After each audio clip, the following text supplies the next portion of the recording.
right, today is the day we're going to be doing some advanced level hydrofoil tricks. We're going to break them down with Lewin, home of the Austin Foil Alliance. He's got all the skills, and I've been talking to him a lot about some of these tricks, and I'm pretty excited to break them down for you. We said it last show. Front flips. How do we do them? Where do you start? How do you transition from major back rolls? Because I feel like that's just the general progression. Guys are throwing huge back rolls. Hey, so what about that front flip, Al? I mean, how many times have you got that conversation going at a fly-in or, in your inbox, right? Yeah, that's pretty much every fly-in. So, hello, everybody. Good to speak with you again. Good to be back here and talking about more hydrofoiling. So like you said, first tricks most people go for are the back rolls. And like we talked about last time, the difference between a back roll, a front roll, and a gainer really is just handle position. When you move into some more advanced tricks like the front flip, now we're changing things up quite a bit. And this is where you need to be comfortable riding, you need to be comfortable committing to an invert, because the last thing you want to do with a front flip is not commit. That's where things go really wrong. Yeah, because you basically go completely into no man's land. I mean, I've tried probably 100 of them, and if you don't actually commit, it's game over. Well, when you don't commit, you end up leaning away from it, and that's where you, at best, get the scorpion, and other bad things happen. So, the advice that I was given, and it actually holds true, as odd as it sounds, is you take off as steep as you can, then you throw yourself at the water and miss. So. But of course, all this is prefaced with like the 19 other bullets that you should be doing properly, right? Yeah. Got to make sure your arms are straight. You got to make sure that you're coming in with a good line tension. All those things also apply, right? Yeah. So we'll review those. But again, my big thing in coaching anybody is, no more than 3 things to remember, because you've got, a second, or at most, world records. I mean, you've got, a little over 2 seconds to process all the stuff and do it real time. So if you go into it with 10 things to remember, you've got, this whole cloud of points to remember. So my thing is, 3 points. That way you've got less things to focus on, and you've got a higher probability of remembering those as you're cruising into the wake. I like that. So what's number 1? What do you got? Well, so like you said, let's review the basics. So especially with a front flip, you start wide, wait for the boat to start pulling you back in, and then you want a straight line approach with your arms out. So step 1, that's the same thing we talked about for is this going to be my back roll line, same exact line, or on, so imagine most people that are transitioning here, I'm just putting it in perspective for anyone that's never done a front flip. You're normally cutting in pretty hard for a big back roll. Most people trying a front flip are at that level. So, you might be specific on what's your cutback look like. Is it going to be just as quick out of the turn as soon as they get some tension in the line, coming in a little slower? What's that look like? So what I would suggest is go at it like medium aggressive. If you can, whatever your big back roll is, call that 100%. Go about 70% of that. I'd also recommend backing the boat speed down a few miles an hour, because most likely what's going to happen the first couple times you throw it, you're going to tense up, you're going to pull, and you're going to try. If everything goes right, you're probably going to over rotate. So slow the boat speed down, get rid of some of that probability, get rid of some of that fear. Because it's when I learned a front flip in 1997, I was on like first model air chair, like that board right there. Nice. That's actually the board I learned the front flip on in 1997 at 18 miles an hour. 16, so, I think, is what you said last time. Now it's 18. So are you sure it's 20? No, it's definitely not 20. So the first couple that I threw was probably at 16. The first one I rode away was probably at 18. And the reason for that is, the key to a front flip, besides, so we talked about, step 1, start wide, straight approach, arms out. Step 2 for a front flip is you have to take off steep.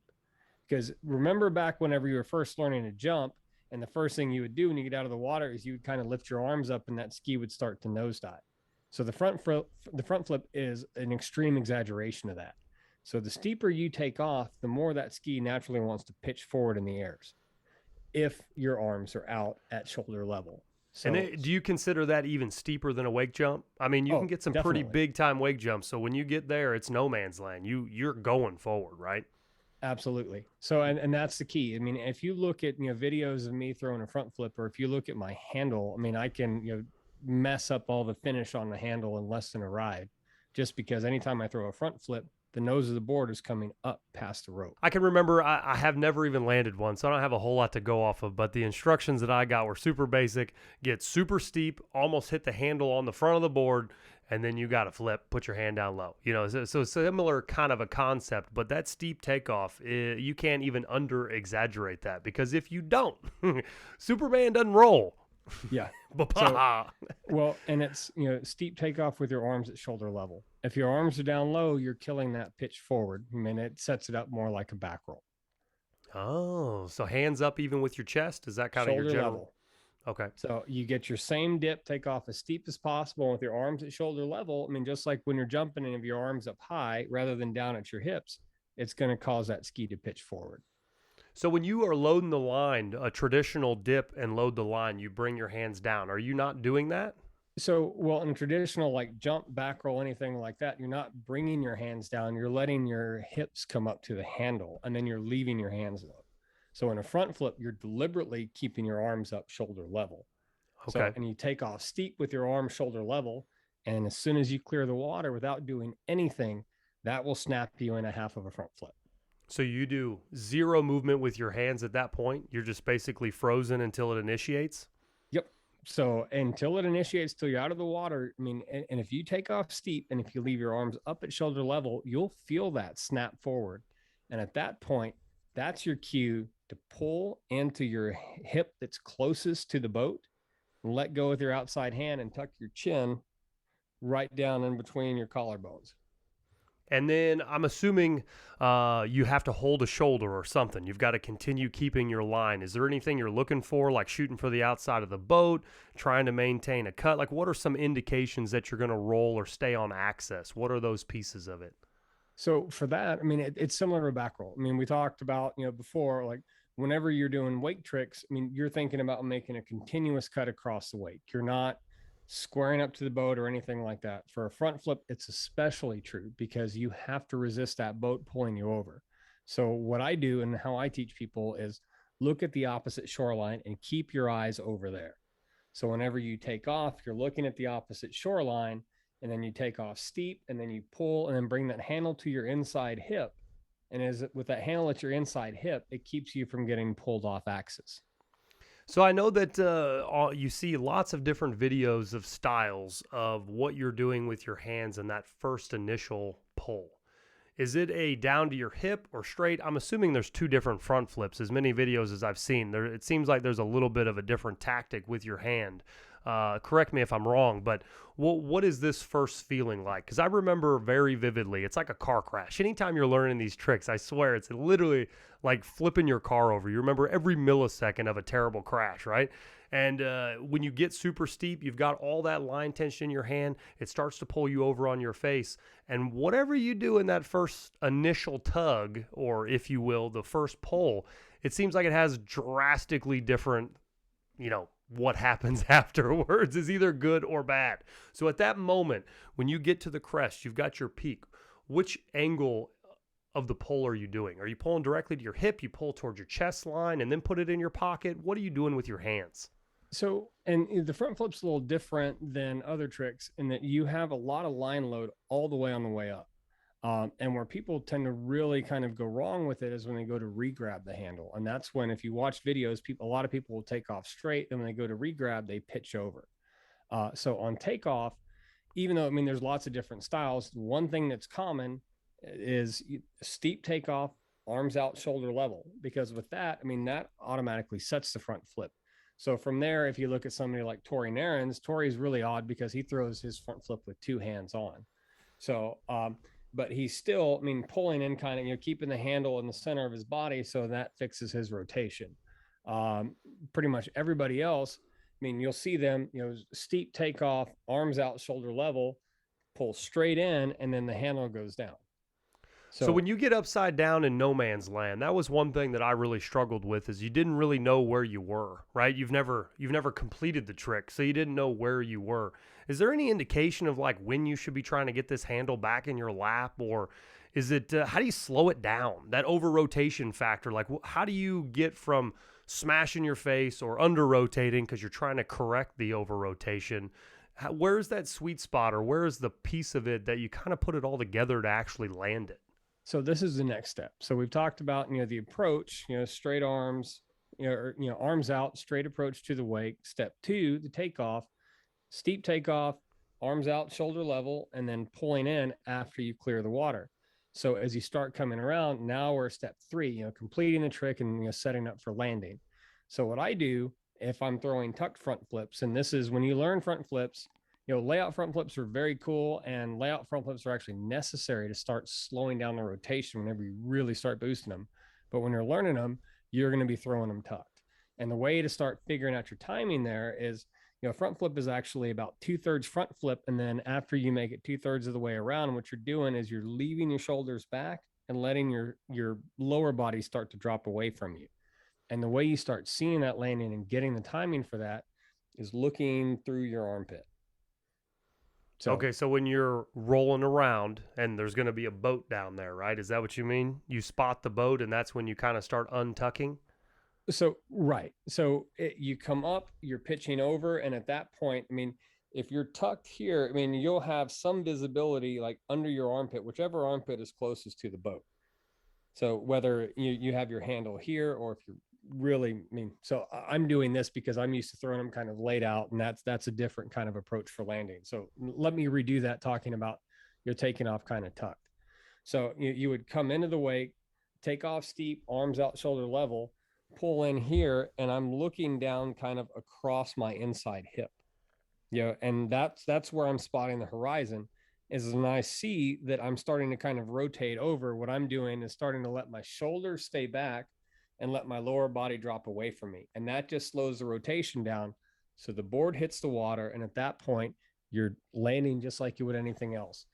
Board hits the water, shoulders come forward back over the ski to keep it from bouncing back up. So now when you refer to the back position, similar to on our takeoffs, how our back is pretty upright and you're in a decent little L until you drop your shoulders back a little. Specifically, when you're saying bring your shoulders back, when you commit to the front flip, you're leaning forward. So are you moving back to where your upper body literally breaks that 90-degree angle? Is that what you mean by leaning back? Or are you just getting out of your tuck and sitting upright?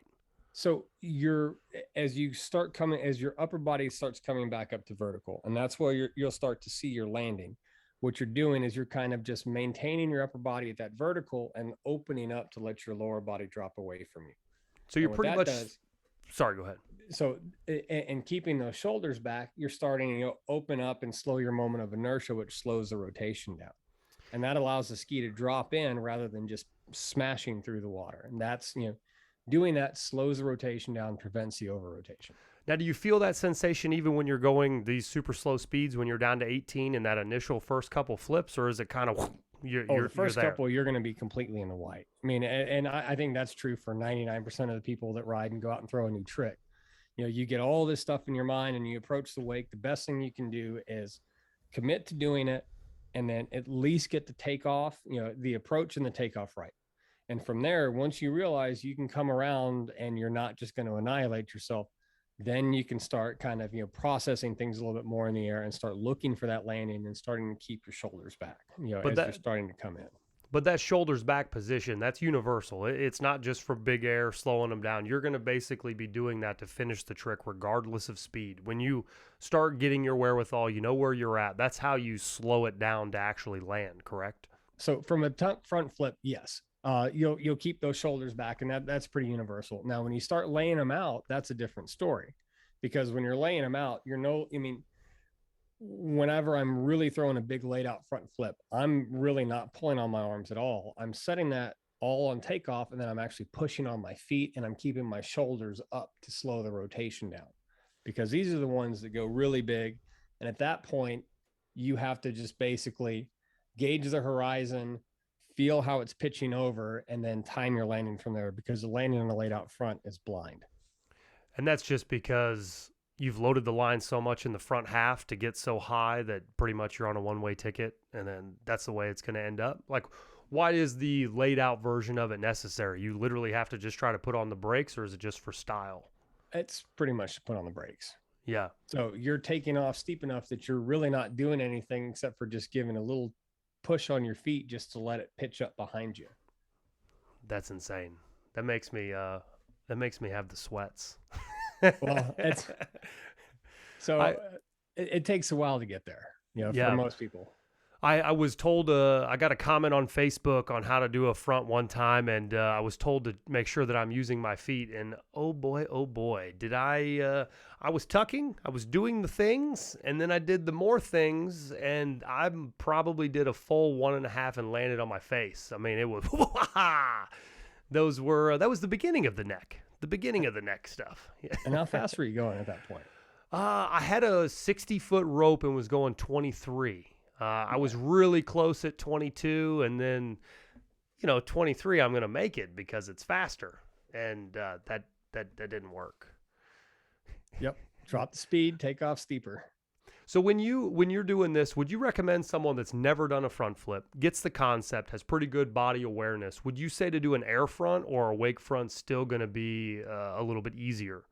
Wake front for sure. And the difference between those is, you have to overcome the line tension to maintain your angle across. So for a wake front, the line load is significant, but the angle is less.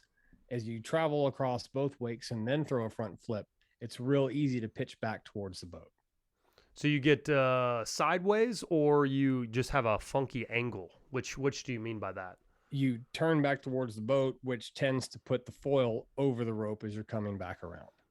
So do not recommend that. We were all just thinking we were going to do air fronts immediately.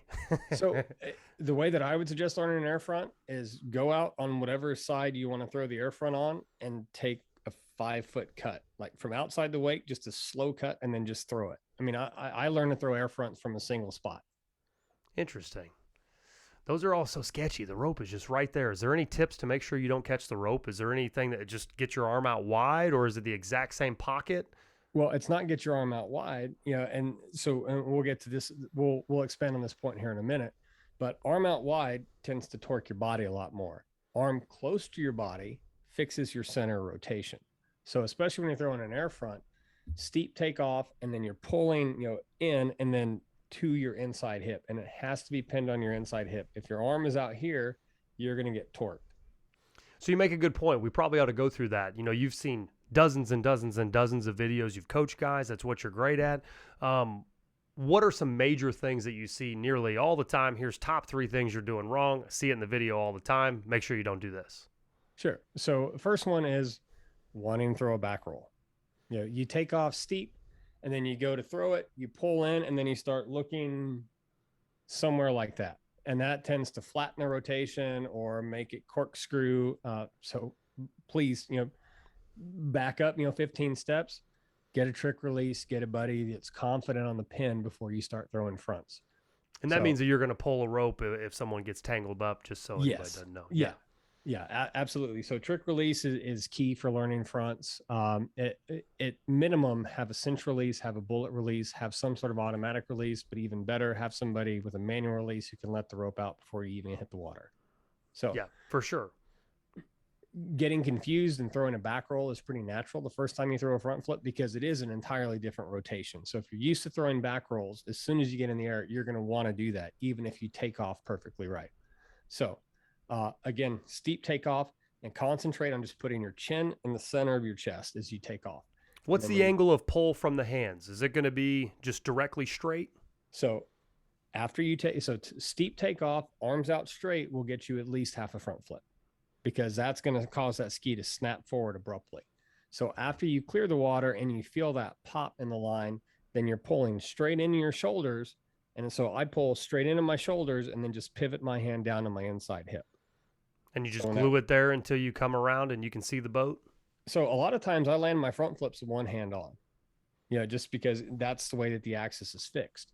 So this brings us to, typical mistake number 2. So mistake number 1 is, going to try and throw a back roll. So to overcome that, chin in the center of your chest and look down here. Don't let your head drift to the side. Again, you're spotting over your inside hip. So mistake number 2 is when you go to regrab, you start to let your arm drift out and you reach all the way across your body. Now, when you do that, that pitches you off axis on the front. So the best thing you can do is, straight take off, keep your arm enclosed, and all you have to do with your outside hand is just reach back in front of you, not across your body. Because as soon as you turn that outside shoulder, you're causing the axis to change. Is there any best practices for someone new on when to actually grab the rope? Is it just after you see the boat out of your armpit? Is there? I feel like Chris Hauk, he did 100 front flips in literally like 5 days. He was trying to get them. He was doing front flip after front flip, trying to really get the groove for it. And in the beginning, it was a little hit or miss, and he started getting really good at them. And it seemed like if he would literally just grab the rope with his second hand as he was coming around, at that right time, he would land nearly every single one of them. And then if he didn't, you might get a little squirrely and he might muscle it out, or it would be, a slight turn and then you'd crash.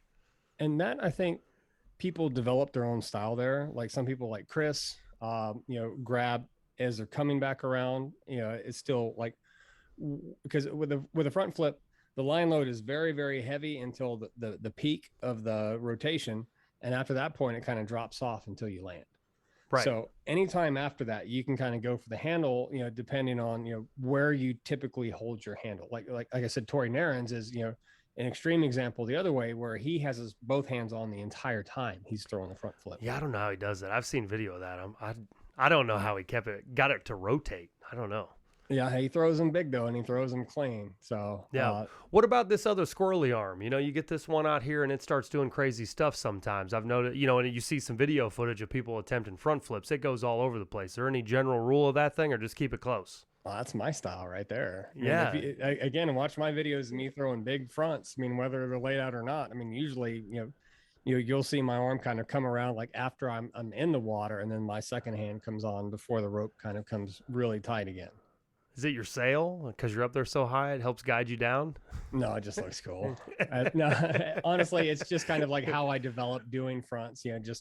I tend to lean away really aggressively, and I'm taking off so steep and so it was with such a aggressive pop when it comes out of the water that it's still going to snap forward on the line and get a little bit of slack in there. So I've got a pretty slack, not a pretty slack line, but I've got very light line load until I'm back in the water after I cross the peak on a front. So you've just developed the wherewithal and the body control to just, when you go out there in no man's land and you've loaded that baby up, you just give it just a little bit of feet and then it comes right around where you want it to be, huh? Oh yeah. So the one thing that I have a hard time still controlling, and photographers through the years have given me a lot of grief about this, is anytime I throw a big laid out front, I tend to just stick my tongue out for some reason. They're like, yeah, it's a great shot, man, but you got your tongue hanging out. Can you do that again without that? Like, yeah, can you just try to smile and look pretty for the camera? That's kind of funny. I see your fronts all the time. They're some of the funnest to watch. They're actually my favorite. You look like you're on a freaking rocket ship going up, and you're always riding next to those power lines in some of your videos. I swear you're going to hit those one day. You ever been close, or how is it a lot higher than it looks in the videos? We keep an eye out for them, that's for sure. I mean, yeah, I think better. It would be a stretch to get those. I mean, the perspective makes them look a little more precarious than they are, but it'd be cool to say I jumped high enough to hit a power line, but it wouldn't be me telling the story. So we just we pay attention to those and make sure we pass them before we throw anything. Yeah, for sure. Are they a lot up and down your lake, or just in like one general area where you're riding at? There's 3 or 4 spots, where those go across the lake. But you know where they are, and it's it looks cool in videos, but it's a lot less hazardous than it looks. So I was quick to speed up the front flip because people had always recommended if you're really close, speed it up a little bit and you'll probably land it. So when do you know that you can start going faster? You know what I mean? When you want to start going big and you've landed a couple of these soft ones, you're probably going to want to get up to your normal boat speed pretty quick. So is there a general rule of thumb or something to think about, or what exactly you're trying to achieve to know that you're comfy enough for that? So when you're seeing the landing and you're controlling the rotation, then you can start bumping the boat speed up. If you're sometimes you're landing heavy on the nose, sometimes you're landing heavy on the tail, sometimes you're pitching over, then I would recommend getting your technique dialed in before you bump the boat speed up, and that'll just prevent that risk of over rotation. So landing 10 out of 10 kind of a deal, like you're saying, have the trick down? I mean, if you can go out and you can punch 3 in a row kind of consistent, then nudge the boat speed up a mile an hour. and then go out and see how that feels. I mean, I'm not saying go from 18 to 26 right away. Sure. Nudge it up and start getting back to where the approach to take off everything feels more comfortable to you. Well, I've got a really specific question. I'll probably pull this clip out of here because it brings me to a good point. When you are trying to learn a new trick and you're able to do things at such a high level and you're going fast, you can get massive air. Whenever you want to learn a new trick, what is your protocol to get into this? Are you riding your normal ride first? You're a little loose. You're 7 minutes in. You're like, slow the boat down. I'm going to go try this. Like, what exactly do you do to actually learn a new trick? So the best way that we went about learning new tricks is first ride of the day, do whatever you want. Warm up, go have fun, do the what we call the mow the grass run, like the tricks you know how to do, and go show off for boats or whatever. Second ride, what are you working on? Start with that. Because that way you're not tired. I mean, you've already got one ride in, so you're kind of warmed up a bit from that, but you're fresh because you're getting back in the water. Your head's clear. You've got time to think about it. And if you're going out and you're starting with a new trick, then you're focused on that before you even get in the water. So I like that. So you do your boat speed and all that stuff right out of the gate on the second one if you're learning something a little risky. Absolutely. Yeah, that way it's not, okay, I'm going to go out and ride for a few minutes and think about it. And no. Just get scared, talk myself out of it. Yeah, exactly. So do that your first ride. Second ride, start with whatever it is you want to work on. And do that for, a minimum of 3 throws. I mean, depending on, the severity of the complexity of the trick and the severity of the crash. But I mean, commit to at least 3. So throw those. And then if you feel good, if you want to keep going, great. If you want to just, say, bag that for now and then just go and ride a bit and just clear your head of it, great. Do that too. But that way you're at least consistently making progress and working on a new trick. And when you're going to do it, you expect it and you're ready for it. I like that because it gets in your head a little bit. You don't know whether you should start with it and then you're not riding right. You're not loose yet. And then you don't know if you should do it in your second ride. Well, I don't know. Maybe I'll wait a bit. So that's a pretty clear answer. I like that. So second ride, slow the boat down, do your crazy trick, whatever you're working on, speed it up when you're done, and have a little bit more fun before you're done. Well, and if you and your buddies adopt that philosophy, then there's a whole lot of extra motivation to go out there and do it. Because if not, I mean, how ski boats are. They're loveless places, and there's no punches to be held there. What would you say would be your next trick? If you learned your front flip, what did you learn after your front flip? Well, again, this is back in the day. So the options there were, okay, well, do I do something that I've never seen somebody do, or do I go out and work on a 360? So the trick I learned after the front was a 360. And I would say, like, if you want to categorize tricks by levels, I mean, I would say level 1 tricks are the back rolls, because you can go out and if you don't commit to a back roll or a gainer or something like that, you're still going to be okay. The front flip is a level 2 trick because you have to commit to it. Same thing with either a 360 or a ball and chain. You have to commit to those tricks. So I would say that the front flip, a 360, and a ball and chain would all be level 2 kind of tricks. I wouldn't call them all inverts because obviously a 360 is not. Sure. So when you did your 360, what was the first step to doing that? Or I guess I should say, since it was so long ago, maybe you didn't have a process. What would be your process now to teach somebody how to do it? Oh, I remember very well the first time I threw a 360. So, was it carnage? Well, so the first time I went out and, set up for a 360 was a big air jump gone wrong. And one of the things we talked about in the last video is, like, when you're doing big air jumps, to stay straight to the boat, you have to hold a little bit more pressure with your inside hand to kind of maintain your direction. So I went out, did a bad air jump, and had just, equal pressure on both my hands. And immediately that board spun, into the rope. And then I looked over my inside shoulder and it ended up spinning quite a bit further. And this is on the Brazos River skiing with Todd Spitz and Todd Kaiser back in the day. So Spitz is a man of, he's a great rider, but he is a man of few tricks by his own admission. So, rotates one way on his back rolls, but can throw 360. So it's like, all right, Spitz, tell me how I throw a 360. So I always get the best coaching. The front flip was throw yourself yeah, at the I was water. going to say. So that's for the 360, it was, well, and I'm going to say this in my best Spitz accent, because you come to the Texas Flying and you will understand this is not an exaggeration. It's like, well, man, you just go out there and just cut out wide and you take a big jump and at the apex, turn. and you, and that was supposed to get you all the way around, or that was just how you started? So I'm sitting on the water going, okay, why not? So started working on it. So that's not the way I would coach somebody, but so for years, I mean, and there's still, I mean, the lore lives on. If ever you're at a Texas flying, just and someone throws a 360, just ask them how to do it, and you'll probably hear at the apex turned.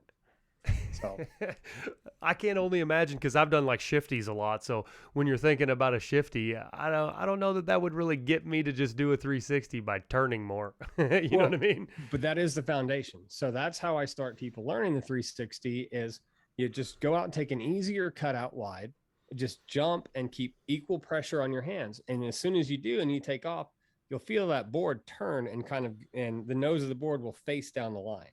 So that's the shifty.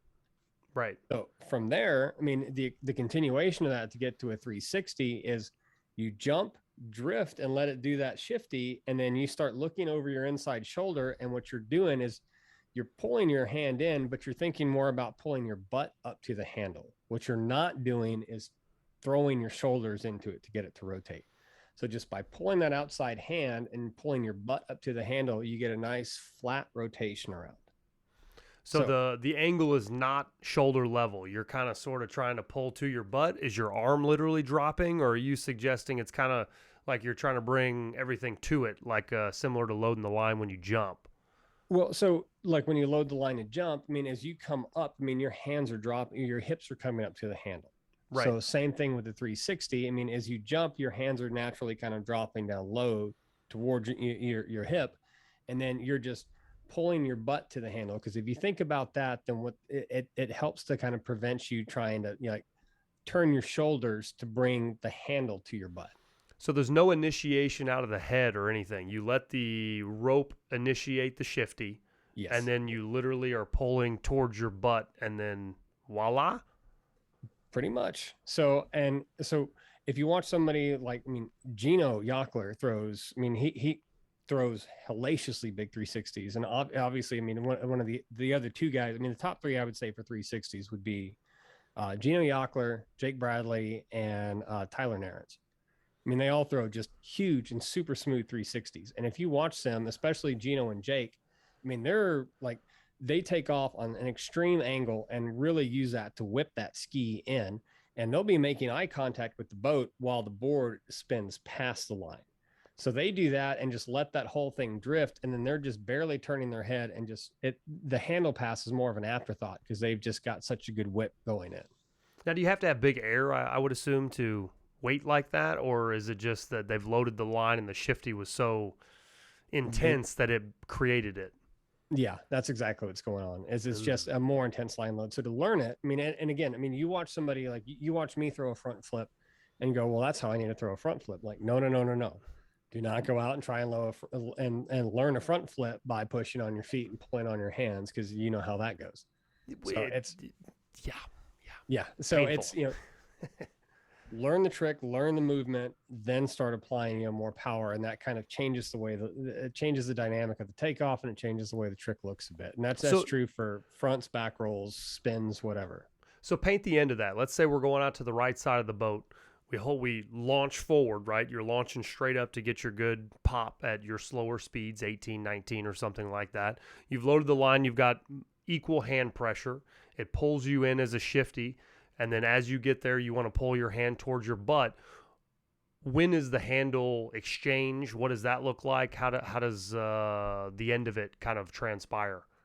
So what I would suggest learning it is just first learn the jump drift. Learn the jump drift to 180, because 180 is a pretty safe spot to land. So if you do that and just commit to jump, drift, pull to your inside hip, and just look at the horizon behind you, that'll help keep the ski level or slightly nose down. So if you land backwards, and again at a slower speed, I mean, even if you miss and lean back a bit, you're not going to get smacked considerably hard. Sure. So learn to do that, learn to jump, drift, and just get to 180, because if you can get that, then the rest of it is you're just going to pull a little bit more aggressively. And then the handle pass is, the handle pass comes late in a spin, but it's as you're rotating around, you'll feel that rope kind of start to, move to the small of your back. And then it's just, a pretty easy pass from there. Is there line tension still in the rope at the pass, or is it pretty much you've pulled and you've initiated the spin and it's just handing a dead rope to your other hand? What's that feel like? You've pulled your way into the line, Right. whenever you pass the handle. So at that point, you've kind of pulled your way up. So the line load is pretty low at the handle pass. Gotcha. Now, And then go ahead. if you try to pass early, if you try and throw your shoulders in there, then of course, I mean that's going to mess with that. So best case scenario, you're pretty darn level, or is the board any certain way? Like, how do you know if you're doing that handle pass landing at that 180? How do you know if you're doing that right? Is your tip of your board going to be down? Is it going to be up? What should you see if you're, you got your video camera out, you're reviewing your footage? What is a proper position? Hand, ski, wings? How does that look? So for the 180, and so one other thing we should mention in this is the takeoff spot for a 360 is out wide, kind of gainer area. For an air roll, you're in a little bit closer, so you're still moving with a lot of line going out. For a gainer, you want to be out wider. For a 360, you want to be out wider, and that just helps set that jump drift. Wider than the gainer? No, about the same area as a gainer. So but a gainer, you want to be out there so the line load's starting to drift. You've got maximum velocity, and you've got a nice straight takeoff. So for a 360, I mean, you're taking a slower cut out there, but you're getting out wide. And then as you take off with both hands straight out in front of you, it's just going to give you a little bit more initiation on that jump drift. So what I would look for is, are you taking off wide? Are you taking off without hesitating? Because again, the same as a gainer, if you wait and that ski's rising, you have to overcome it and then take off. And that tends to put your shoulders back a lot more. Sure. You want to be taking off and you want to be flat in the air. So it's a lot more like a jump than it is a jump. It's not an invert. So take off steep, but your shoulders are going to be forward. The board should be level out. And then as you're pulling to initiate that spin. You're not throwing your shoulders in there. So one of the common mistakes, especially if you're throwing your shoulders in there, is you start pushing on your feet. And you'll see that in the video.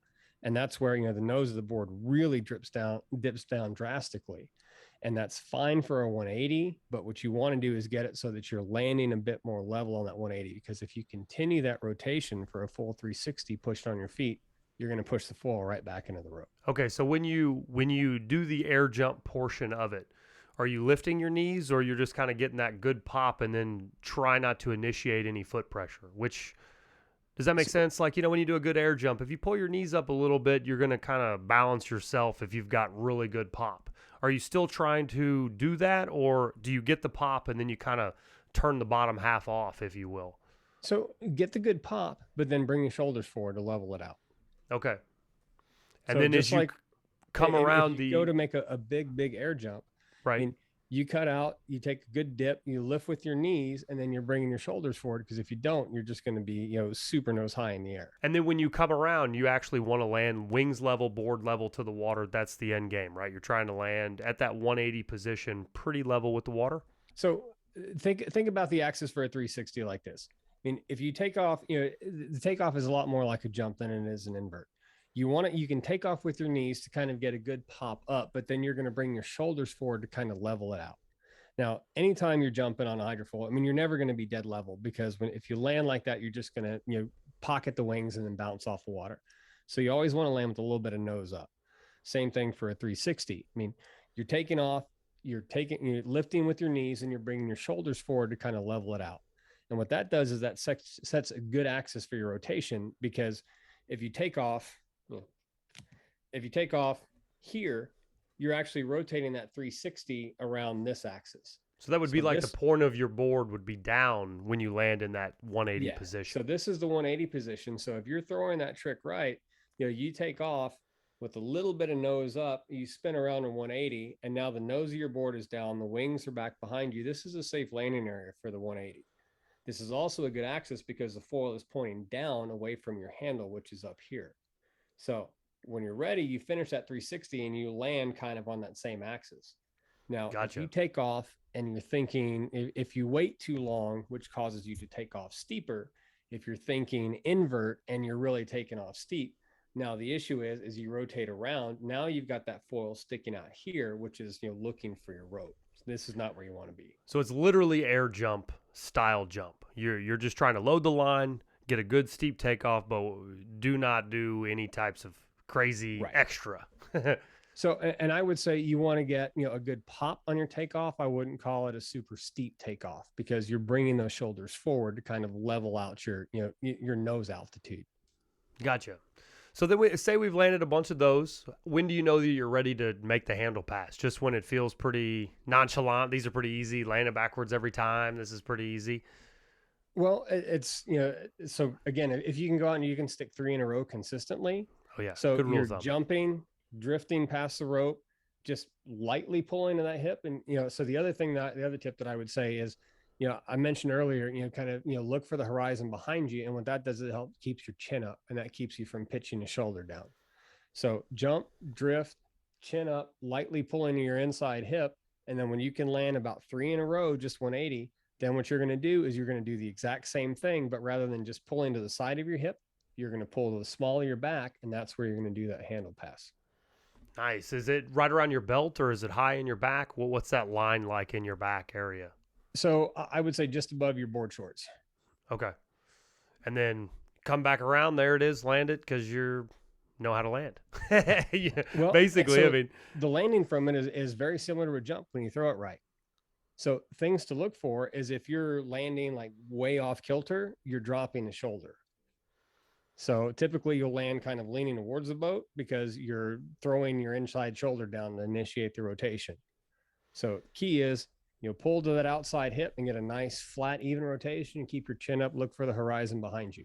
so when you're actually getting a little bit of air, right? So you've popped it and you pull your knees up. Are you trying to pull your knees up when you pass? Just I know you kind of mentioned it, but I'm really trying to visualize this in my head. If I make the handle pass, do I have any leg stuff going on? What am I doing with my legs? So I would say I think a lot less about my legs than I do my shoulder position. My shoulders are forward, kind of close to my knees, because that's going to level that out and it's going to keep me from pitching, 2 nose up or 2 nose down as you go around. But when you do like a back roll or an air, you know what I mean? That little seated position. Are you trying to maintain the seated position like firmly? You're not letting your legs hang down. I'm just trying to think. Yeah. If I turn my back to the boat, what am I gonna do? You know what I mean? So 90 degree. So you're probably, your upper body is at an acute angle compared to your lower body. Right. Okay. I might have to try that one. You think that one's easier than a front flip or harder? To me personally, harder. But again, I would say that they're both level 2 tricks. You have to commit to it. And so front flip, you have to commit to throwing the front. And if you just at least do that, you'll get halfway around, and that's kind of that safety zone there. So the 360, learn to do that jump, drift, 180. And then from there, you have to commit to finishing the trick. Because if you go out there and you kind of throw it and don't, then you land, at 270 is bad on a 360. Yeah, I've seen the side smacks and some of those cool video footages from fly-ins, and that almost makes me not even want to try it. That side ear thing is a real deal. Yeah, so it's a side ear thing. And then another good safety tip for 360s, because they're notorious for kind of landing flat, is you can go get a neoprene volleyball knee pad and just put one of them on, either an elbow pad or a knee pad. Put one knee pad on and just, put it so if you do land sideways, your knees aren't slamming together. That's a big injury point, huh? Just whacking your knees and walking around with a dead leg. Yeah, so you just land flat and your knees just, clap together, and you don't have any, soft tissue there. Now, you talked a little bit about your safety position. Is there anything, if you're going down, a way to throw the rope, or any versions that you're not going to kill yourself? I get the side smack, but you're just tucking and holding like you've said before. And which direction should you throw the rope? Well, and with a 360, that's, kind of a difficult thing, because when things go wrong, if you push on your feet and you get that real steep axis and you end up winding in the rope, you can throw the rope and it's not, the best thing to do is just make sure it's nowhere near your hands. Yeah. So throw the rope and then bring your hands in. So if it does catch on something, it's going to catch on the ski and not you. Have you ever been yanked? I'm assuming you have. What's that feel like? Usually it snaps the line, or the handle of the line, or the trick release before anything's happening. So when you're going up for a 360, if someone's never done it before and they do something crazy, most likely it's going to wrap around their T-bar or something crazy. I would say the 360 is probably the highest probability when you're learning a trick to get into the line. That's a bummer. Flip, I mean, if you end up, the front flip is kind of up there as well, because people tense up and try to throw a back flip, which pancakes over. So trick release is really important for learning these higher level tricks. All right, so now we're passing handles, right? Where you're doing some things. I want to know about the KGB because I don't even understand how you do it. It makes, like, literally I watch you do it and I'm like, oh, it's a back. Well, that wasn't a back roll. What did you even do? Like, I don't. No, yeah. So it's crazy. So and I get a lot of messages like, hey, I'm comfortable throwing back rolls. I'm going to go out and throw a KGB, and I'll get a video. And it's like, okay, well, first, if it feels like a back roll and takeoff, it's wrong. First of all, whatever you just said to me is terrible. So don't do that anymore. Let me tell you what to do. Yeah. It's if it feels like a back roll, if it feels comfortable, it's the wrong approach. And so we'll talk through this real quick, and then I will, we'll go over to the ball and chain, because before the KGB, it's the ball and chain. And if you want like a level 2 trick to learn that doesn't have as high of a probability of getting into the rope, it's the ball and chain. You do a ball and chain before you'd even do a KGB. Oh, without a doubt. Come on, Al, it can't be that hard. You're supposed to tell me. Well, so ball and chain, I've seen that. It's a cool trick. I mean, if you want to boil the tricks down, I mean, just look at the number of people who are successful throwing them compared to the number of riders out there. Yeah, there's not very many, Al. There's not very many. You can find kind of the pecking order for a lot of these tricks. That's why I would say definitely for the first MOB, it's the ball and chain. And I would say, I mean, if you can land a front, if you're attempting fronts, I mean, then if you want to go out and go for ball and chain, great, go for it. So step after you get your spin, maybe even just the front flip, ball and chain. I've seen them several times. They're pretty flashy. They're very cool. I think I'd have some questions from a friend of mine, Josh Hauk. He wants to know how to take them bigger. So after you go through the process of how you actually do it, maybe we should tell you how to go bigger. Sure. And that actually boils down to like one of the key points about the ball and chain. So the key point about the ball and chain is, obviously you're wrapped. So just for example, I'll kind of talk through it, as if I were cutting out and throwing it on the passenger side of the boat. So when you're wrapped up, you're going to have the handle in the small of your back, and then you're guiding the front of the rope with your other hand. So the tip to taking to a successful ball and chain, and also to taking them bigger, is protecting that back hand, because if your rope is out to the side, that backhand isn't protected. So as soon as you load the line, it's pulling you sideways. If you can get that front hand over towards the front of your body, then whenever you load that trick up, it's going to pull that backhand into the small of your back, which is going to give you a boost forward and up rather than sideways. So are you actually having the rope touch your sides? Like, you know what I mean? Like you've got your handle, so you've crossed it enough to where it literally is pushed against your side? So I have the handle in the small of my back, and then what I do is after I have the handle there, then I'm taking my shoulders and I'm crunching forward. So I take my outside shoulder and tuck it in, and then at the same time I'm tucking in my inside shoulder, which brings my hand in more towards the center of my body. So that way, as I'm cutting, I've got leverage, and it doesn't feel like I'm fighting something all the way out to the side. Now, the harder you cut, the harder you have to push in. But whenever you take off and you've got the handle here, then you'll start to feel it where you get a clean bump forward rather than getting yanked to the side and get a violent spin out of it. So how much pressure is in your front hand then? I mean, quite a bit, right? You've got it pushed out in front of the middle of your body. Is that right? So about 50-50. So I like to throw my ball and chains with like a grab handle. A lot of people like to throw it with a braid. So right. If you're throwing it with a braid, you're pretty much holding, I would say 70% or more with your backhand. And it's just getting that rope in front of you so that, your backhand is, protected and is pulling you forward and up rather than to the side. So the actual launch is nearly like everything else. I mean, you want to go up. So by having that in the middle of your body, that's going to help you do it. That's the ultimate goal.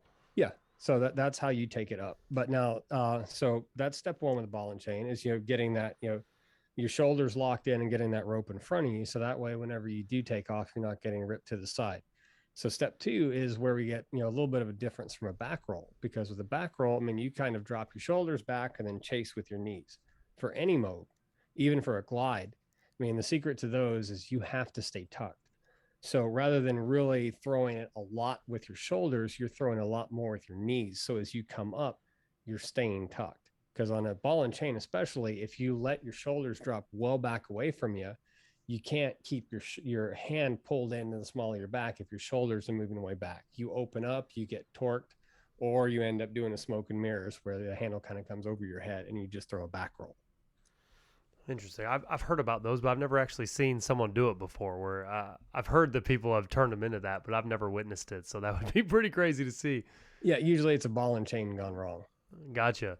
So when you're going, is there a certain spot at which you want to throw it? I mean, I've watched Josh throw hundreds of them, and it seems like any time that he's at around that 45 and he doesn't hesitate, it's right there for him to have. If he goes any farther, it seems like it gets a little long. He may over-rotate slightly. Is there like a sweet spot at which you launch at, or is it just more about line tension like most other things? Like line tension, most other thing with other things. So I would say kind of that gainer 360 area is where most people throw their ball and chains. If you throw it with a lot of line, then you're really kind of having to counteract that pull towards the boat with your front hand. So if you just go out a little bit wider, as soon as that rope load starts to drop, just like with a gainer, you don't hesitate. As soon as that rope load starts to drop, that's your cue, dip and go. Really? So, I've actually never seen them done that wide. That's the best place to learn them at, is take them up there? Yeah. Yeah, definitely. Because if you throw them on edge, I mean, it really rips that ski to the side. So when you get out there and you're in gainer territory, I guess you need full launch, wings are out of the water before you let go of the hand, or what is that first initial feel? Because, this is going to be awkward, the first time you throw it, of course. So you go for your launch, you're staying tucked, you've got your knees up, you're kind of trying to stay in this tucked position. What does that first sensation feel like when you let go? How does that work? So in a perfect world, perfect approach, sure, cutting out wide, you've got your hand in front of you. You cut out ropes, boat starts to pull you parallel, line load starts to dip or it starts to drop. That's your cue to dip. And at the bottom of your dip, you're just letting go with your inside hand. And as you come up, you get that bump, and you get that bump in the small of your back. So nice, predictable up. So if you watch, anyone who's like real proficient in a ball and chain, it takes off straight. And it's not until they leave the water that it actually starts to rotate. And just with that handle at the small of your back, it just starts to kind of unwrap you. So you've already set that invert going, and then the rope just kind of unwraps you, and that's what sets the rotation for it. We talked about this before as well. Like whenever you take off, if you take off and your shoulders are in front of the seat tower, it's not an invert. If your shoulders behind the seat tower, it's an invert. So same thing with a ball and chain. Your shoulders are slightly behind the seat tower on takeoff, but now you're really concentrating on throwing that, more with your knees so that you stay tucked. The more you stay tucked, the more you keep that backhand protected, the better success you're going to have learning a ball and chain. And the less pain you'll have. Yes, absolutely. I've seen a couple yank jobs on that shoulder. It doesn't look very fun. Oh, no. Yeah, and so I'm full disclosure, and like right now I'm struggling with ball and chains after changing to a longer T-bar because my timing is just a little bit off. So the couple that I've gone out and thrown, I mean, I've just been getting worked on those. What is the difference? Just your launch timing is different, or where do you find the biggest struggle? Yeah, the timing on takeoff is different, and I'm still adjusting to it. Like most of my tricks, I've got my KGBs down on that, and fronts, things like that, and getting back to same air, if not more air than I was getting before. But it's just after getting smoked on a couple ball and chains, like, the shoulders going, hey, let's pump the brakes there, huh? Yeah. Pump the brakes, would you? So we'll get back on that. Why is that? What is the deal with just how minimal amount of distance you need? You're riding a 41-inch bar right now, is that right? Correct. And what is that about that? Because in my brain, I just don't get how a 38 to a 40 makes any bit of a difference. And you're even saying that 41 kills your timing. It's just kind of crazy to me. I don't really see the connection. You got any ideas, or how do you explain that? You're a pitcher. Yeah. So if I hand you a baseball that weighs, let's call it 8 ounces more than the ball you're used to throwing, would that affect your timing? Sure. So it's swing weight then? So, well, it's just different. I mean, same thing like you put, a Formula One driver who's used to driving a Mercedes into a McLaren. It's like they're different, right? The timing's different, and you're used to you especially like, I've been doing this long enough that, and the bar that I was on before, I was riding for 8 years, on an XR DD40, and I love that bar. And, the front bolt hole started cracking on the T-bar. So it's just not safe to ride anymore. So I moved over to, a new bar. And this, the one that I chose was the Hydrofoil's Zeus 41, because it's a deep drill bar, and it's very similar to the DD40 that I was on.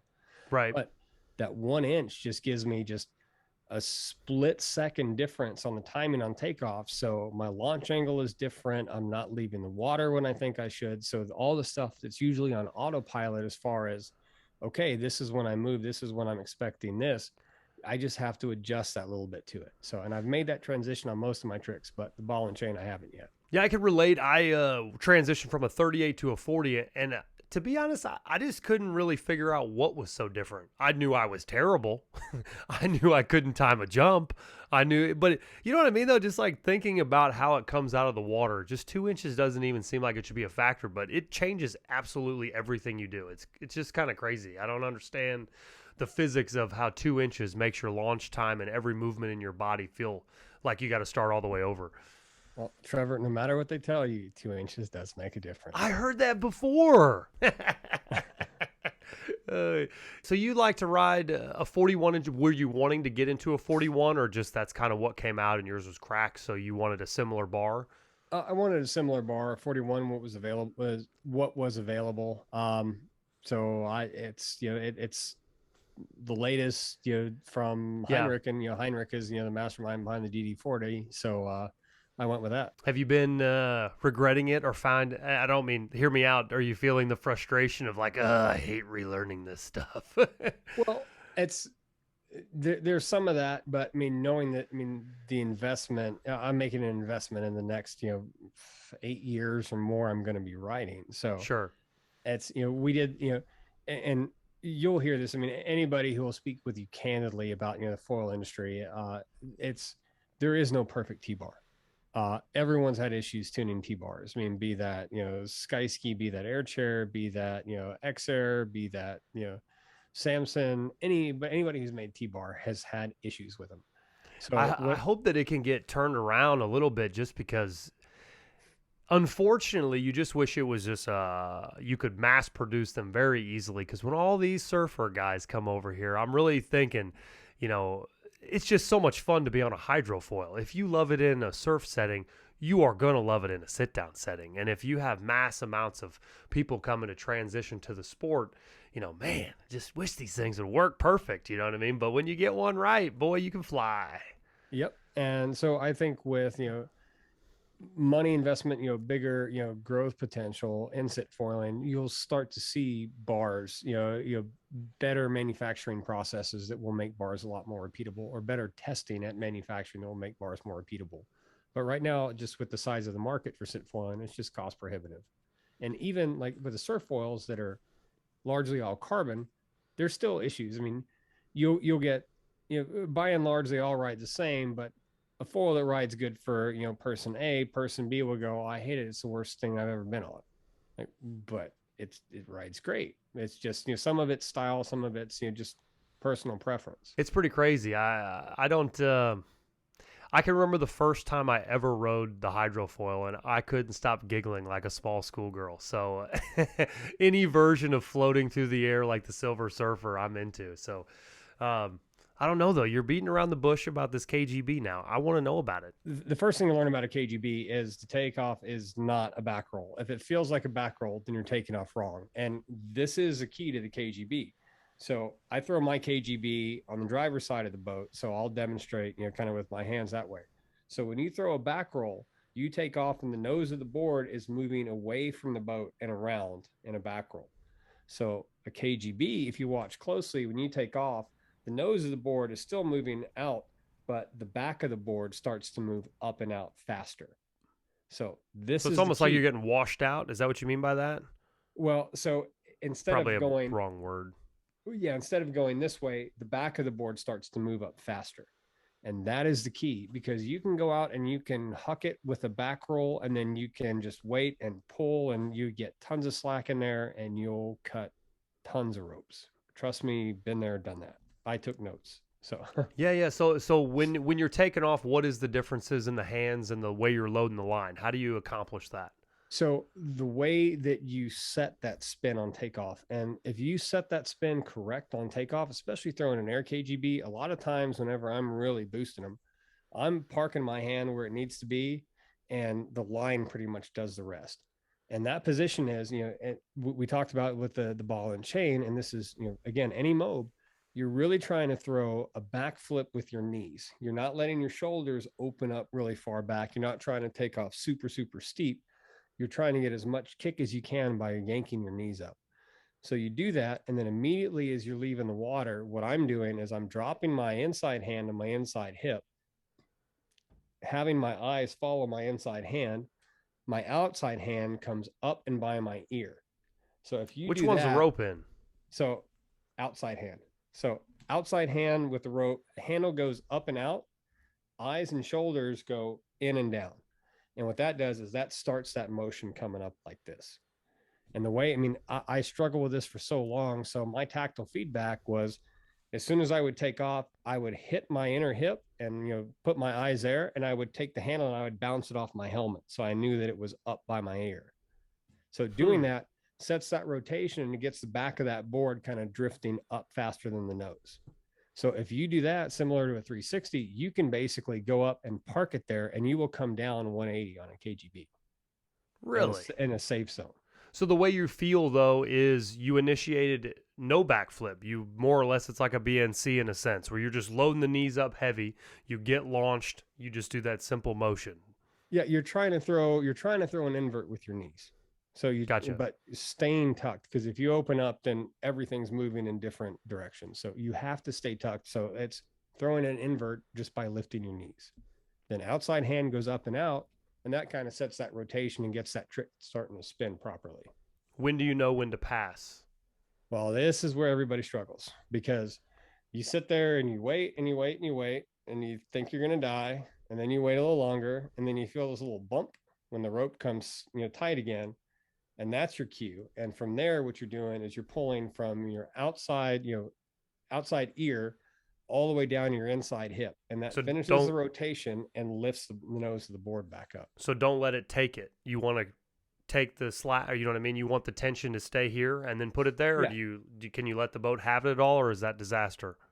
Well, so a lot of times, like with the air KGB or with the weight KGB, it loads up pretty aggressively. So that one, you'll see that, it actually bumps the handle out and back.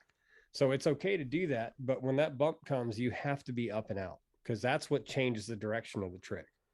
And having that handle up here, like you'll get slack right after takeoff. So, I mean, that's, part of the trick is you're getting set on takeoff. You part, if you have your hand in the right position, that sets the rotation of the trick. But if you pull early and that rope comes tight and you've got your hand down here, you've got nothing to finish that trick and you come up short. So the key to this is wait some more, bump. Okay. Pull and pass. So where are you in the film? Like if you're watching you do it, we'll put up shots. Like you're feeling, when do you feel the bump normally where you're out on the wake? You've done a million of them. You've seen videos of yourself a million times. Like when is the bump occurring as you move across the wake? So learn it out wide, then take it at the wake because the wake is just much more aggressive. And at the wake, I mean, if you watch my wake ball and chains, you'll see my arm goes whoop. So I'm waiting for it to kind of pull my arm out. Then I'm pulling back against it. For the air KGB, it's a bit smoother. And that one, I'm just sitting and parking up here. Whenever I'm really stomping those good, I'm just keeping my hand here. And when that rope comes tight, it just makes it go whoop, back around. And the handle pass is almost an afterthought. Really? Yeah. What in the world made you try this the first time? Todd Kaiser. So did you guys create this trick or where did this come from? I mean, I feel like that's ultimate no man's land craziness. So first person to land that trick was Andrew Pilkington out of Tennessee. So he landed it way back in the day. Just thought it up, just thought I could do it? Or how do you even develop that? Saw somebody do it on a wakeboard, decided he was going to try it on a sit foil. No way. That's crazy. You got to have some real kahunas to do that, because I'm assuming you got to have some decent air to even pull that off, or can you do that at slower speeds as well? So learning the setup for a KGB, I learned at probably 20, 22 miles an hour. Just, that whole get the handle position right, get to 180. And then from there, I bumped it up to about 24 to start going for the completion. But yeah, you do have to have some air on it. And, it's one of my good ski buddies here in Austin, Clint McCree, he's also landed KGBs before, but I mean, you can find his video on YouTube, like his epic journey, to landing a KGB, because he threw probably 100 or more before he landed it. And there's one that you'll see on the video because, he looks like he's close. And there's one where he just comes in and lands 270 and just gets planted. And I remember turning the boat around and going, you're not going to want to hear this, but that was your best throw yet. Like, you were close to landing it. Like, oh no. Yeah, that's the one that he waited on and he just didn't pull enough. So when you take off and you get in this position, you look down and you put it up, you make it seem so easy. That's literally all you're doing as long as you can execute. Well, so we go back to basics. You have to take off with a tight line, and on a KGB, you have to take off on edge, because if you take off, so if you watch, there's a subtle difference between, you'll see some people throwing a Flowbee and some people throwing a KGB. So the Flowbee takes off like a gainer. And if you watch people when they throw that trick, there's a lot of slack because they're taking off straight. So when I'm throwing the KGB, I'm taking off on extreme angle. And that's what really, taking off on that extreme angle and getting that handle in the right position is what really gets the back of that board swinging up quickly. That one makes me want to sweat too. Yeah, that's not a level 2 trick. How do you get into that though? Like, I feel like I could learn anything. I just don't know what's the advice to get into that. So you're saying, is it your dominant arm, the one that you know what I mean, your gainer arm that you want the rope in? How do you know which way to try it first from? How do you, some of those aspects? So for me, like, I'm more comfortable throwing things out the left side of the boat. So if I'm going to go out and throw a big gainer, if I'm going to throw, just big air jumps, whatever, I'm usually out on the left side of the boat. KGB is on the right side of the boat. Now, as I was starting, as I'm learning glides, I figured, oh, okay, well, because a glide and a KGB are actually really similar, as far as the takeoff. But I've got my mind so centered on KGBs on the right side of the boat, I started learning glides on the left side of the boat. So it's kind of personal preference. Which approach do you feel more comfortable with? What would you give advice with? Like, what would you feel most comfortable with? Whichever gainer arm you use. I don't know if I would have the right idea. Can you throw a bigger air roll on? Right side. Yeah. So I would say do your KGB on the right side. Yeah. Okay. And then when you're going to pass, you can't do the 18, or you can do it at 18. What's that learning curve look like? If you really wanted to learn this trick, so you need a bit more speed for the KGB. I mean, any of these higher end tricks, I mean, they take more time to complete. So you're going to have to go a little bit faster. So I think I learned the jump drift at 22. And whenever I got that comfortable, which wasn't just one day out on the water, it's, first couple you throw, it's like, oh man, I can get it. Or you just end up just, as soon as you take off, you just bring your hand all the way around. It's like, oh, that was close, but it's not. So shoot video, analyze the video. Trust me when I say, if you don't see the back of the board moving up quicker than the nose of the board, just pause there and get that jump drift 180 down. So, and that took me a little bit of time at 22 miles an hour to kind of get that feeling in. So once I did that, and it's like, okay, I'm doing this. I've got 3 or 4 in a row where I'm landing the same way. Let's go up to 24. I'm going to go for, the full thing. Gotcha. So that jump drift pass, that's when you're going to stop at that point. Is that where the trick is ending, at that position? Yeah. So you basically just, you hold that position until you hit the water. Because if you lift with the knees, eyes and shoulders go to the inside, which also helps set that angle coming up, outside hand up by the ear, then it will jump and it will drift and spin around, and it will be the most awkward thing you've ever felt. But if you just hold that position, you will land backwards with the nose down. And then a little bit faster gives you a little bit more time. And when you get the tug, then you give it the handle pass. Yeah. And instead of, like, we talked about the 360 where you're level and you're just kind of passing the small of your back. But the KGB, you're pulling from up high all the way down low and across your body so that you get the rotation to complete, but also lift the nose of the board. Now, is that a struggle? I mean, you're airborne at that point. What's this sensation feel like? Is it you're muscling through it, or you're just going so fast you're pretty much just a simple handle pass? You know what I mean, though? Like sometimes there's a lot of line tension. You know, you're having to, hold a rope. Is there any Oh, of that, or is it unloaded at that point and it's a handle pass because you just took the hit first, so yeah. then you pass? So you take off, you wait, and then after you feel the line bump, it will bump pretty significantly and you'll feel it change your direction in the air. At that point, the line load starts to go away because, I mean, if the line peaks, then the line's also going to drop. So after that drop, you still have some line. And this is again why it's so important to wait for that bump, because you have to have some line so you can pull against it to get the rotation to finish and the nose to lift. So when you're making that handle pass, is it pretty much look like you know where you're going at that point as soon as you commit to bringing it behind your back, or is there more to it than that? Well, so with those eyes and at your inside hip, it's half of it. I mean, and this is very complicated to kind of, walk through sitting in a chair because, whenever you're, throwing this initially, I mean, I remember distinctly like sitting in this position, seeing my shadow like across the water, it's like behind me. It's like, oh, this is not good. This is not good. But that's where people want to rush. It's like, this is not a comfortable position. I've got to get out of this as soon as I can. Then they're pulling with slack in the rope and they just get stuck in that position. That's where you just have to wait and wait and wait. So when you do get that bump, you actually have line to kind of complete the trick. So it's really, really a patience thing. That sounds intense.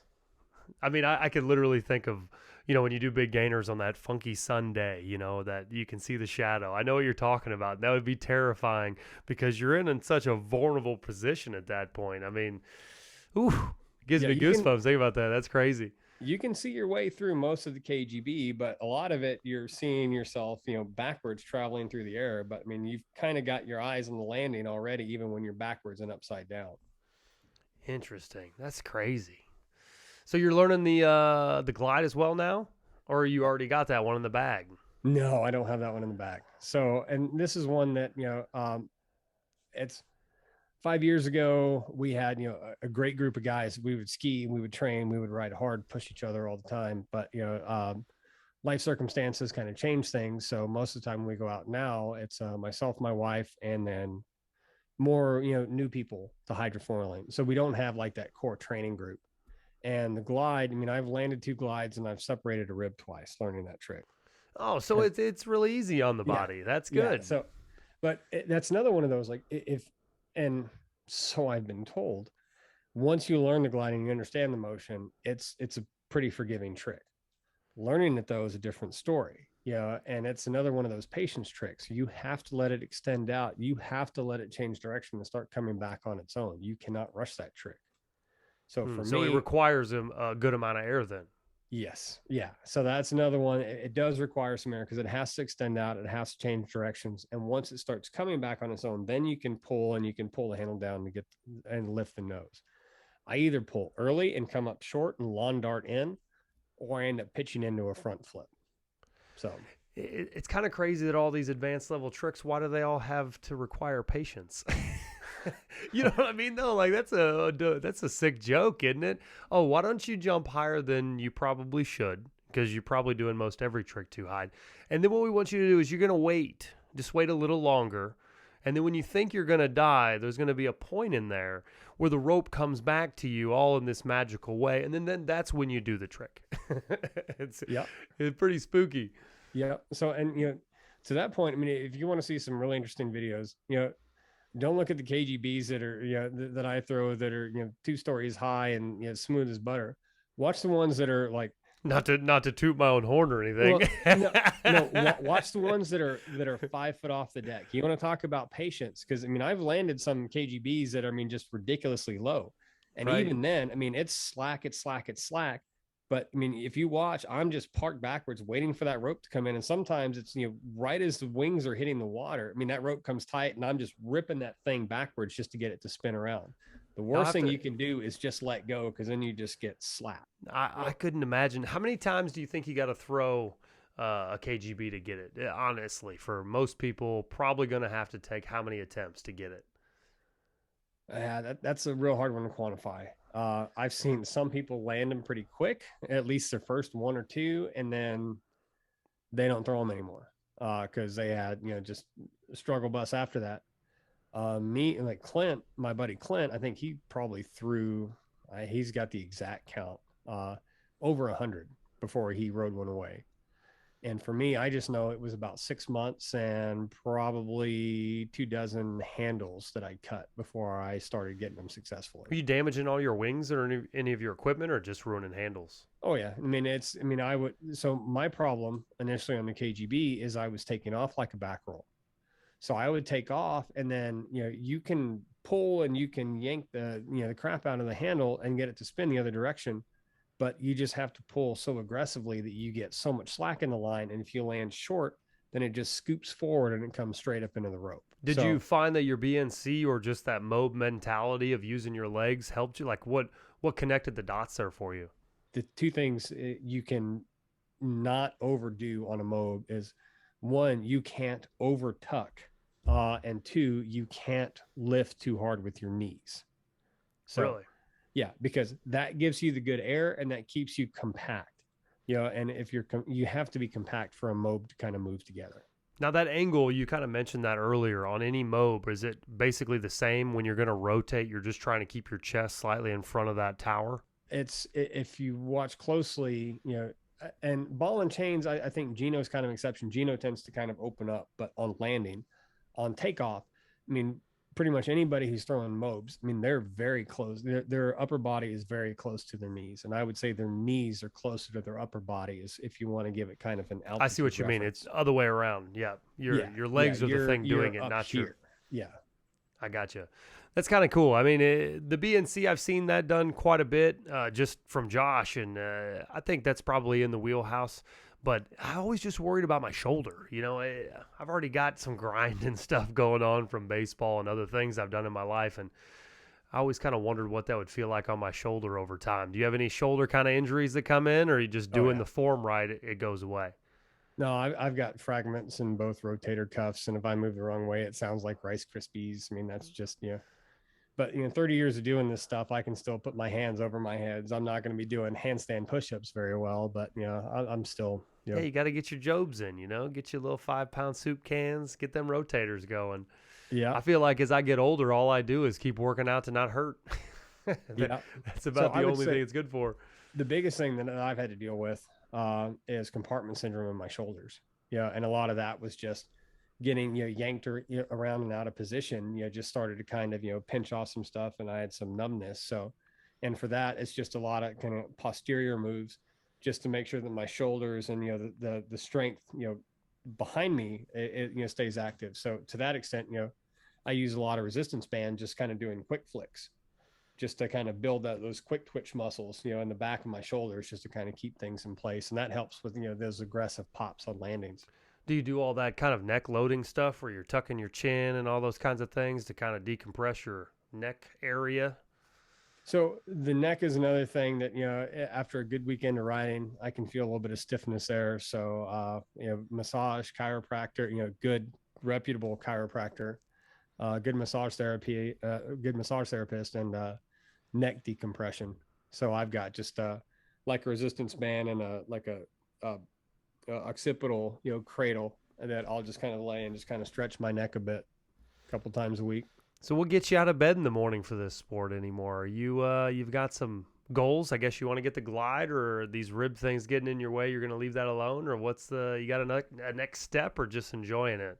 Oh no, I want to get the glides, and I have to get the CIA dialed in as well. So CIA is another mode we haven't talked about.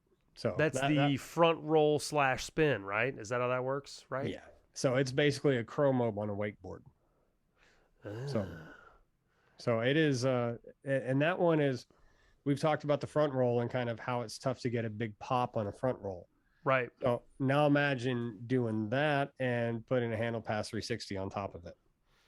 Yeah, I don't know that I'll be capable of that, but I've seen a couple of them done. It's kind of a messy trick at the end. A lot of slack. If you, I don't know, can you land it perfectly without any slack? Most of the ones I've ever seen in videos, it seems as though you use the rest of the rope to land the trick, unless I'm not thinking of the right trick.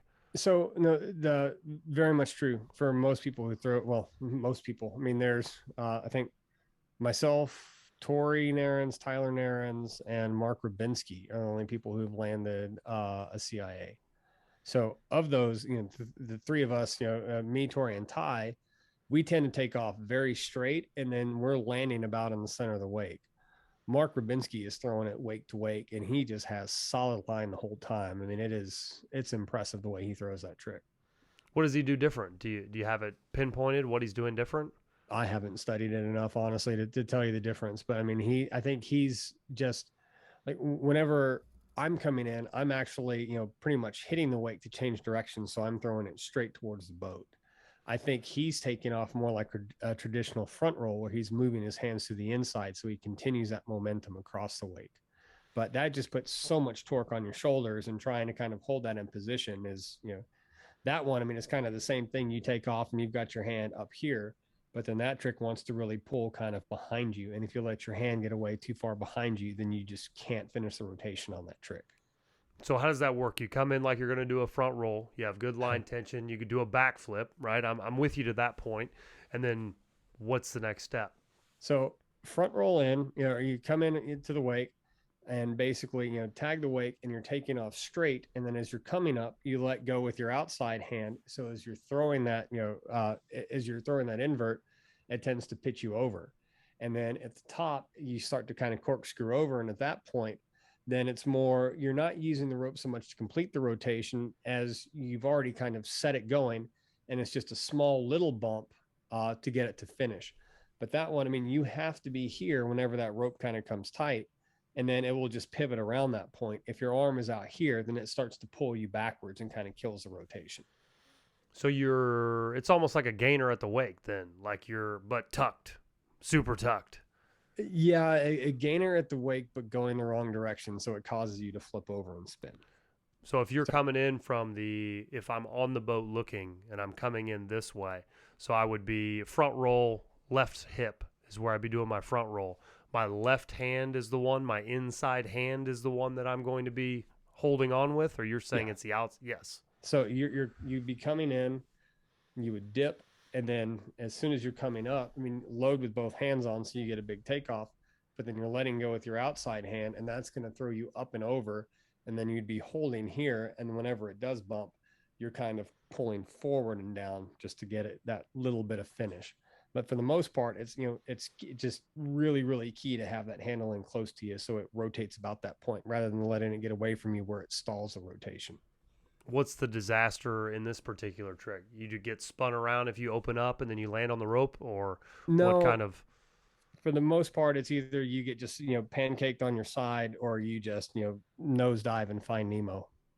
Oh, yeah, those are never good. But yeah, and that one, it's not like a gentle over rotation. I mean, you're coming in pretty nose down. So it's, Tori Narens was the first one to land the trick. And we started working on this, Benton, Travis, and I started working on this trick, 15 years ago. It's like, well, let's do a front roll mode. And we went out and we threw it. And this was, a long time ago. And I was, a lot more capable of recovering from big hits. So we went out and tried it a number of times and thought we got kind of close, but it was just always so brutal. It's like, we'll just bag that trick. So Tori and Tyler were down here for a summer, and we were doing a lot of riding together. And it's like, hey, let's dust this trick off and go out and try it. And the first one Tori threw, it's like, whoa, that's the way to do it. So it's like, okay, I'm a believer. This trick can be done. And he landed that trick about 3 weeks later at the Texas Fly-In Oh, behind nice, my boat. So, nice. How did what was the trick? Was it the handle be waiting up top, just the same as the KGB, or which was the thing that was the aha moment? so I think the real aha moment was not flailing your way through it, because the way that we were throwing it before is we were just railing in as hard as we could and just throwing this super huge front roll, and then just from here trying to get it to spin. Whereas Tori kind of nailed it right off the bat, that you come in and then you throw it straight at the boat, so you do get a big bump in the line, and then as soon as you drop that hand, it kind of sets that rotation going. Keeping it a little more linear. I could see that because it'd be a little harder to get a 360 if you're moving so much across. Yeah, but that's one that, I mean, it's right after Tori landed that trick, there was a bunch of hype, because, it kind of came down to, who's going to land the trick first. Cause, me, Tori, or Benton, because we were all pretty close at it, so Tori landed it first and I landed it, about a week after him. But, we started posting those videos and everybody's like, I'm going to go out and try it. So a lot of people tried it for, a couple months that summer. And, I think after that, people realized, that it's, that's not it's not a trick for the faint of heart. I'm not saying, I'm not discouraging people from trying it. I'm just saying, it's not the trick I'd rush off to try. Get some of these level 2 tricks down first, really make sure you've got the air awareness, make sure you've got the timing and the technique down pat before you go for a trick like that. Yeah, I mean, it seems almost so chaotic. It's hard to understand it. Do you find yourself learning these mobs and you're just learning what to do with your hands, and then you're just kind of in your own head trying to do these hand movements, and that's the only thing you can focus on? I feel like it's so chaotic. I mean, to go wide out when you do your first, back roll, it's like kind of crazy to think, oh, yeah, now you're going to go up and do a spin and this and this. I mean, how do you even have the wherewithal to know where you're at? Well, you just remember Ricky Bobby. I don't know what to do with my hands. No, but it's almost like a gymnastics routine. You watch those high divers move their hands in different ways, and they're practicing all that. I mean, is that a similar feeling that you're having? Oh, for sure. I mean, there's a lot of mental training that goes behind it, walking yourself through it. And for me, it's like, and everyone's kind of got their little quirks. So for me, my wife knows before I'm going to throw a front flip or before I'm going to throw a KGB just by the way I set up. I can watch other riders and they've kind of got to tell, like, before they do a certain trick, they're just, they do a little motion. It's like, just get the mind, engaged for it. So there is a lot of mental prep for this stuff. Especially for me on the CIA, because it's not one that I have consistent. I'd say I probably land 30% of them. But it's okay, let me set up, and before I cut into the wake, I know I've got to come in steep, and then so you'll see me just kind of out there, just kind of drift it in and starting to just kind of make that initial motion, because I know if I can get that initial motion set, then it gives me a much higher probability of success, because then all I have to do is start, really focus on the second half of the trick and not letting my arm get behind me. That's crazy.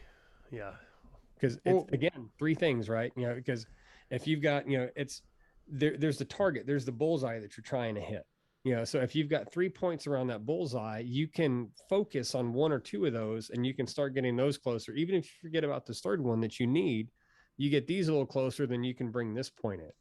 If you've got 20 points out there that you're all trying to bring in, then it just gets so confusing that it's hard to follow any of it. So I always just boil it down, even for me, 3 things. So for the CIA, I'm thinking start wide, straight approach, hit the wake, straight at the boat, and then as soon as I'm coming up, like, park that handle here, do not let your arm get behind you. And if I can focus on those 3 things, then I come around over the top, and most of the time I either, my typical failure mode is, I'll either let my arm get out behind me, which just makes me lose the handle and I'll drop and coast out of it, or, I keep holding onto the handle and I just kind of nosedive in. Yeah, that's crazy. I mean, most everything in this sport's pretty much takeoff, right? If your hands are basically in the right spot to take the first initial, hit, even with your mobs, you're talking about keeping your knees up and all that kind of stuff. It seems very simple, but extremely difficult at the same time with most any of these advanced tricks. Well, but it does come back to basics too, though. I mean, takeoff is key, and that's true for every trick. But if you take off right and you have a tight line, then you've got some forgiveness in the air. Like I was talking about the KGBs, like, even when I throw them low, if I don't throw it right and then I wait for that line to come back, that's my safety net. That's where I can make an adjustment. If I let go of the line, then I've got nothing.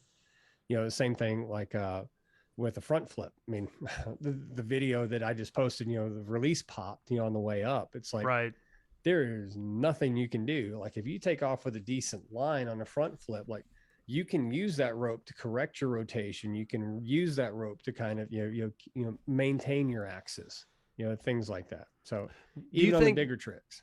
Do you think that some of these tricks are going to die? No one's going to continue learning them? You think that there's anybody that's young right now trying to learn any of these things that can take a whack? Oh yeah, for sure. Sure. And I think, I've seen, it's really exciting to kind of see a lot of, I try and, respond to as many people as I can on some of the Facebook groups for hydrofoiling, especially sit foiling. And I have seen a lot of fresh blood on there, and a lot of younger riders too. Yeah, it's really cool. I saw a girl named Aniston.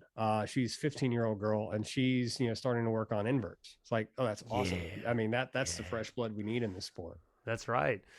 I'd like to see her pull out a CIA though. I'm a little nervous for everybody trying that one.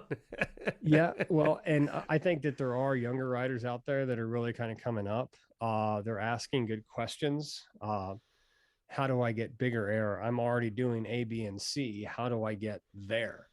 So it's one of the biggest questions that's always floating around. It seems like you can kind of get great air, but then it's like, what are you guys doing to get these enormous things? It's always the question. Well, that sounds like a great topic for next time, Trevor. Yeah, we should definitely get into that. I mean, the next time, let's get into how do you actually boost some of this big air. I know that I always am reading about it. I'm trying to do it myself. There's tons of riders that are probably a lot like me, and I think this younger generation could really do a whole lot of cool stuff as long as we teach them how to do it. Yeah, for sure. So there's a lot of techniques out there for that. I mean, there's the dark side technique. There's my technique, which tends to be ride hotter and lean farther forward on the ski. But there's some fundamentals that kind of break down between those, and so we can look at some videos and just kind of show like how you can progress from, say, mid 40s to upper 50s or beyond. Yeah, sure. And don't forget, if you want lessons or anything like that, Austin Foil Alliance, you want to give a shout out to anything you've got going? We got stickers and all kinds of stuff. Yeah, so we got stickers. We got soft goods coming out too. But we have lessons. We have surf foil gear. We can connect the dots on anything you need, hydrofoil wise, sit surf foil, or even hand winging too. So come visit us in Austin, and best way to learn is real-time lessons. Very cool, man. Thanks a lot. We'll get together again sometime. Sounds good, Trevor. Great to talk with you, and thanks for all the time. And yeah, you guys have fun. Go big.